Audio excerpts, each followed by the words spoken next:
Hello and welcome. Students, today we shall study about economic planning. In this chapter, first meaning of economy, central problems of an economy, types of economic system, economic planning, and goals of 5-year plans. Meaning of economy. Economy is an area of the production, distribution and trade, as well as consumption of goods and services by different agents. The economy is defined as a social domain that emphasizes the practices, discourses and material expressions associated with the production, use and management of resources. इस definition में हमने economy के बारे में बताया है कि economy उस पूरे एरिया को कवर करती है जिसमें प्रोडक्शन करी जाती है, डिस्ट्रीब्यूशन करा जाता है और ट्रेड करा जाता है, और इसके साथ साथ गुड्स की और सर्विसेज की कंजम्पशन करते हैं different agents.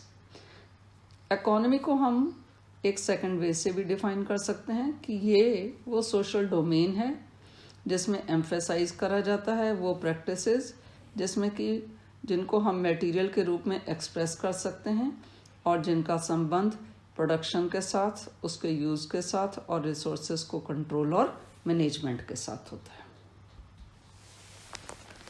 Central problems of an economy: what to produce, how to produce and for whom to produce. What to produce? It involves deciding the final combination of goods and services to be produced, that is, involves selection of goods and services and the quantity of each that the economy should produce. How to produce? It involves deciding the technique of production, whether selected goods be produced with more labor and less capital or with more capital and less labor, that is known as capital intensive technique. For whom to produce?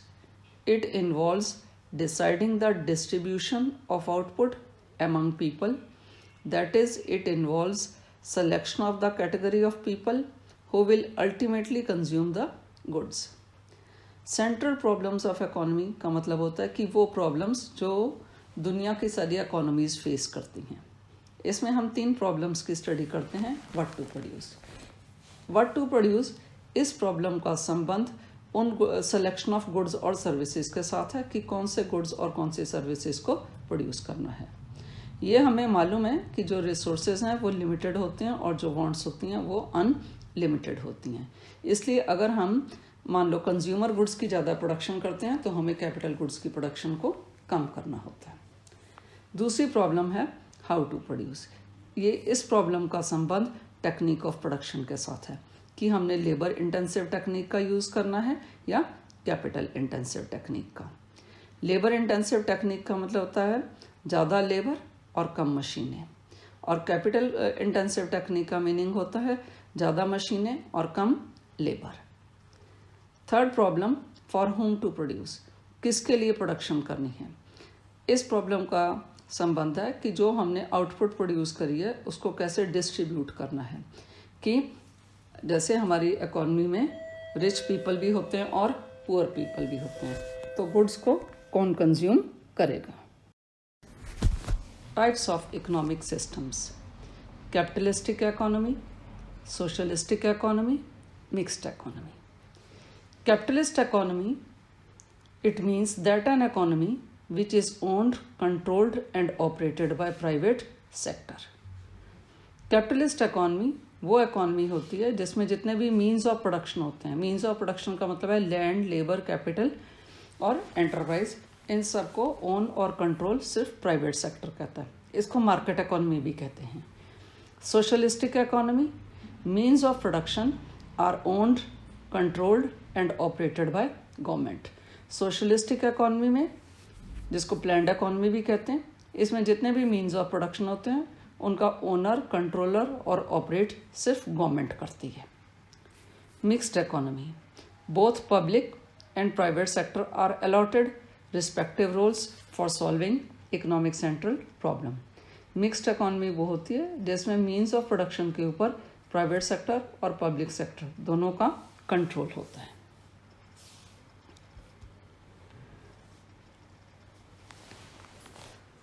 Now, how the different economies solve the economic problem? Capitalistic economy, means of production are owned, controlled and operated by private sector. Capitalistic economy में means of production को owner, control और operate private sector करता है। What to produce? Under this system, only those goods are produced that can be sold profitably either in the domestic or in the foreign market. Capitalistic economy में अगर decide करना हो कि कौन से goods को प्रोड्यूस करना है तो सिर्फ उन्हीं गुड्स को प्रोड्यूस करा जाता है जिनको बेचकर ज़्यादा प्रॉफिट मिले, चाहे वो देश के अंदर मिले या फॉरेन कंट्रीज में मिले। How to produce? Goods are produced using cheaper technique of production. In case of cheap labour intensive methods of production are used. In case of costly labour, capital intensive methods of production are used. Capitalistic economy में जब ये decide करना है कि production कैसे करनी है तो गुड्स को उस टेक्निक से प्रोड्यूस करा जाता है जो कि चीपर हो, सस्ती हो, जिससे कि प्रॉफिट्स को इंक्रीज करा जा सके। अगर लेबर चीप है तो लेबर इंटेंसिव टेक्निक का यूज़ करा जाएगा और अगर कैपिटल चीप है तो कैपिटल इंटेंसिव टेक्निक का यूज़ करा जाएगा। For whom to produced? In a capitalistic society goods are produced and distributed among people not on the basis of their needs but on the basis of their income or purchasing power. Capitalistic economy में goods को produce और distribute लोगों की ज़रूरत के हिसाब से नहीं करा जाता, उनकी इनकम के हिसाब से या परचेजिंग पावर से, कि वो गुड्स और सर्विसेज प्रोड्यूस करे जाते हैं जिससे कि ज़्यादा प्रॉफिट हो और जिसको लोग खरीद सकें। Socialistic economy, means of production are owned, controlled and operated by government. इसमें कि जितने भी means of production होते हैं उनका ओनर, कंट्रोलर और गवर्नमेंट ही सब कुछ संचालन करती है। What to produce? In socialistic society, the government decides what to produce in accordance with needs of the society. Socialistic economy में सब कुछ लोगों के वेलफेयर के लिए करा जाता है, तो गवर्नमेंट ही डिसाइड करती है कि सोसाइटी के लिए क्या यूज़फुल है, सिर्फ उन्हीं गुड्स को प्रोड्यूस करा जाता है। How to produce? The government decides how the goods are to be produced. Government ने डिसाइड करना होता है कि गुड्स कैसे प्रोड्यूस करने हैं, क्योंकि उसका मकसद होता है social welfare. For whom to produce? Distribution under socialism is suppose to be based on what people need and not on what they can afford to purchase. A socialist nation provides free health care to the citizens who need it. तो socialistic economy में जब ये decide करना है कि किसके लिए production करनी है तो उसके लिए ये नहीं देखा जाता कि लोग क्या अफोर्ड कर सकते हैं करते हैं, ये डिसाइड करा जाता है कि लोगों की ज़रूरत क्या है। सोशलिस्टिक जो नेशन है वो अपने देश के नागरिकों को फ्री हेल्थ सर्विसेज और उन जो पुअर हैं उनकी अपलिफ्टमेंट के लिए वर्क करते हैं। Mixed economy, both public and private sector are allotted respective roles for solving economic central problem. Mixed economy में दोनों तरीके अपनाए जाते हैं क्योंकि यहाँ पर प्राइवेट सेक्टर भी होता है और पब्लिक सेक्टर भी होता है। बट टू प्रोड्यूस, तो इसमें जो गवर्नमेंट है वो मास प्रोडक्शन गुड्स को प्रोड्यूस करती है और प्राइवेट सेक्टर प्रॉफिट के हिसाब से देखता है। How to produce? गवर्नमेंट है वेलफेयर के लिए काम करती है और जो प्राइवेट सेक्टर है वो प्रॉफिट के लिए काम करता है। फॉर होम टू प्रोड्यूस, इसमें भी दोनों सिस्टम होते हैं कि प्राइवेट सेक्टर प्रोड्यूस करता है कि वो कमोडिटीज़ जो सब लोग यूज़ करते हैं और जो गवर्नमेंट है वो चीज़ें प्रोड्यूस करती है जिससे कि पब्लिक को एक्सप्लॉइट ना करा जा सके। The private sector provides whatever goods and services it can produce well, and the government provides essential goods and services which the market fails to do. Private sector वो goods और services produce करता है जिनको वो आसानी से produce कर सकता है और government लोगों को basic goods और services produce करके देती है जो जिनका ध्यान private sector नहीं रखता। Economic planning. Economic planning means utilization of country's resources in different development activities in accordance with the national priorities. Economic system refers to an arrangement by which central problems of an economy are solved. Economic planning का मतलब होता है कि देश के resources का इस्तेमाल करना अलग अलग डेवलपमेंटल एक्टिविटीज़ के लिए, जो जिनको उनका इस्तेमाल इस तरीके से करना है कि नेशनल प्रायोरिटीज़ को ध्यान में रखते हुए कि देश की ज़रूरतें पहले कौन सी हैं। इकोनॉमिक सिस्टम होता है कि वो एक अरेंजमेंट जिसमें सेंट्रल प्रॉब्लम्स को सॉल्व करा जाता है एक इकोनॉमी में। Types of planning: directive planning and comprehensive planning. Planning दो तरह की होती है, एक होती है डायरेक्टिव और दूसरी होती है comprehensive. Firstly we shall discuss about directive planning and afterwards comprehensive planning. Directive planning: in such a planning there is no direct participation of the state in the process of growth. Directive planning में government की direct participation नहीं होती growth process में। It is more like directing the private sector with regard to a set of do's and don'ts so that the national interest does not suffer, while individual gains are allowed to be maximized.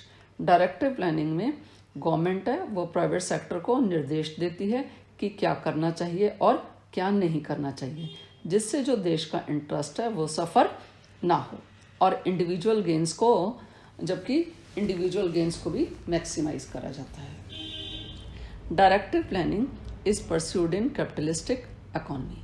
जो directive planning होती है इसको अपनाया जाता है capitalistic economies में। Now comprehensive planning. Comprehensive planning is pursued in socialistic economies as well as mixed economies. Comprehensive planning का इस्तेमाल सोशलिस्ट और मिक्स्ड इकोनॉमीज में करा जाता है। In case of mixed economies, both private and public sector coexist as agents of growth.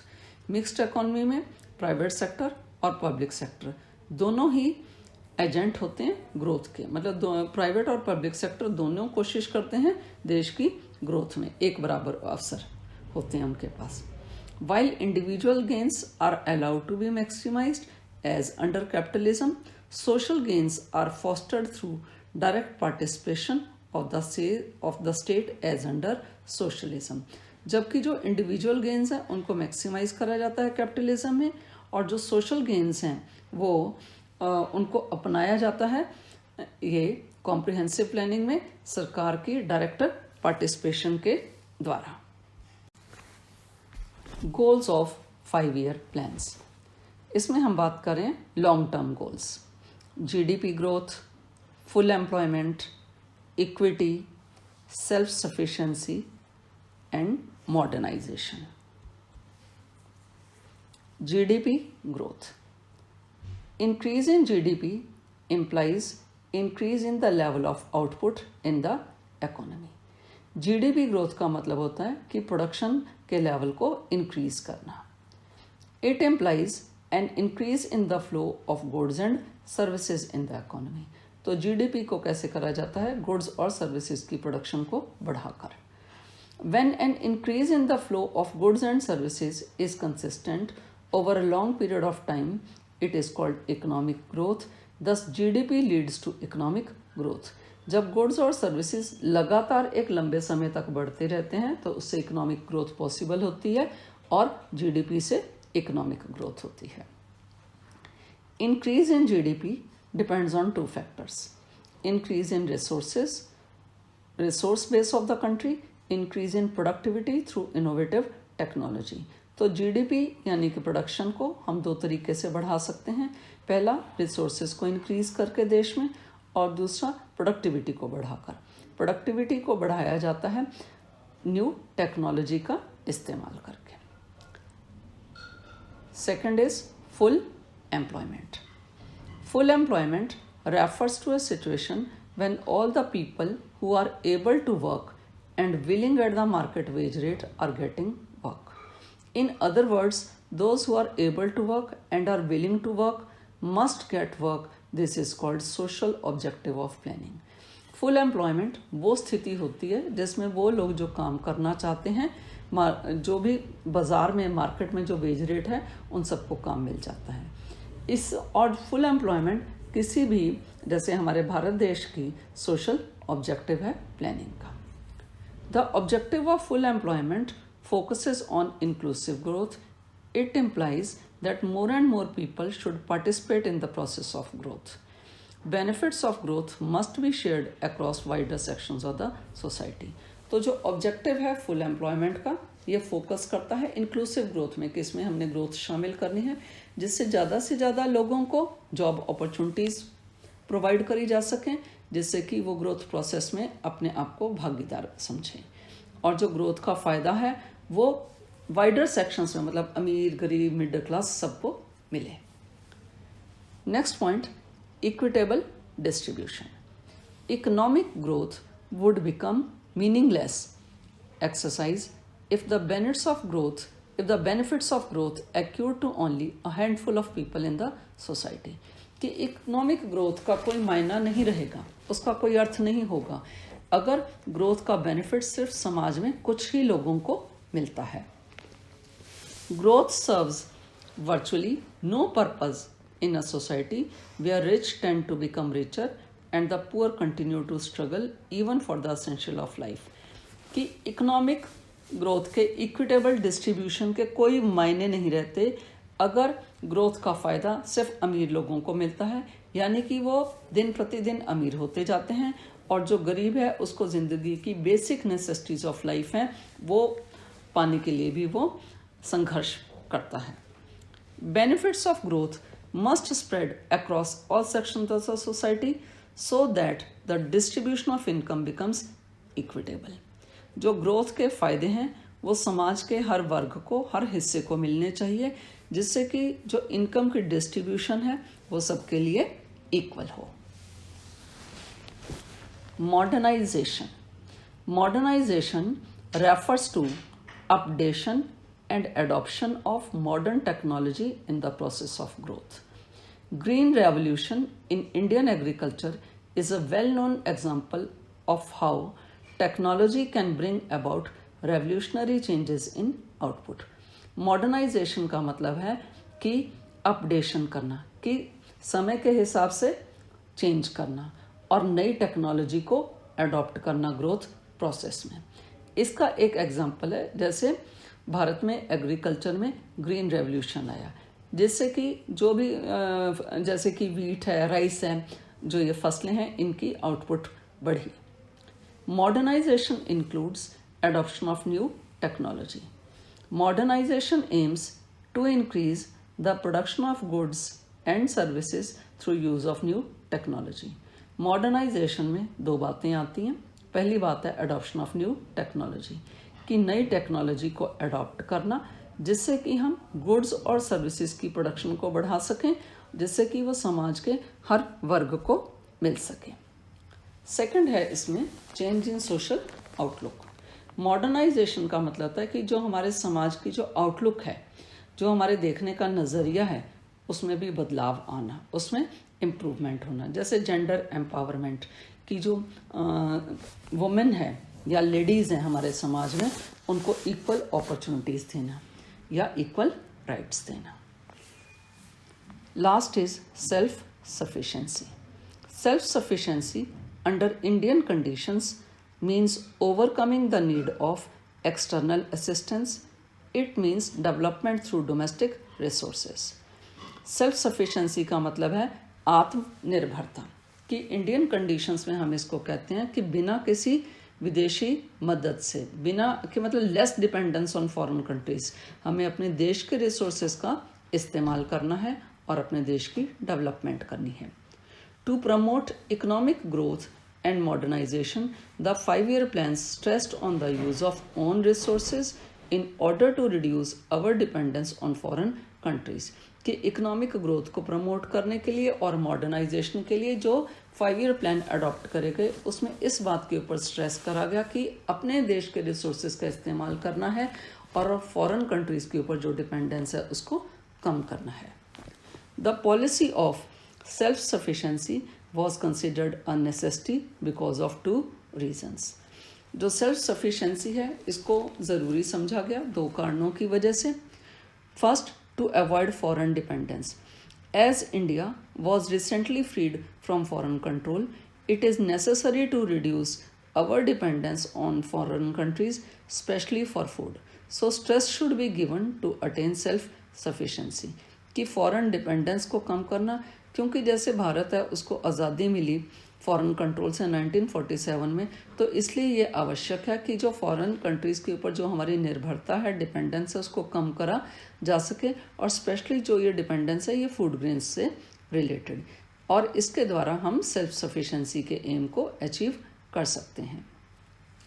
To avoid foreign interference, it was feared that dependence on imported food supplies, foreign technology and foreign interference in the policies of our country, कि जो foreign countries हैं वो हमारे देश के जो internal matters हैं उसमें अपनी दखलंदाजी ना करें, क्योंकि इसमें ये डर था कि अगर हम उनके ऊपर निर्भर करेंगे फूड सप्लाई के लिए या फॉरेन टेक्नोलॉजी के लिए, तो वो हमारे देश की आर्थिक और राजनीतिक जो नीतियां हैं उसमें हस्तक्षेप करेंगे।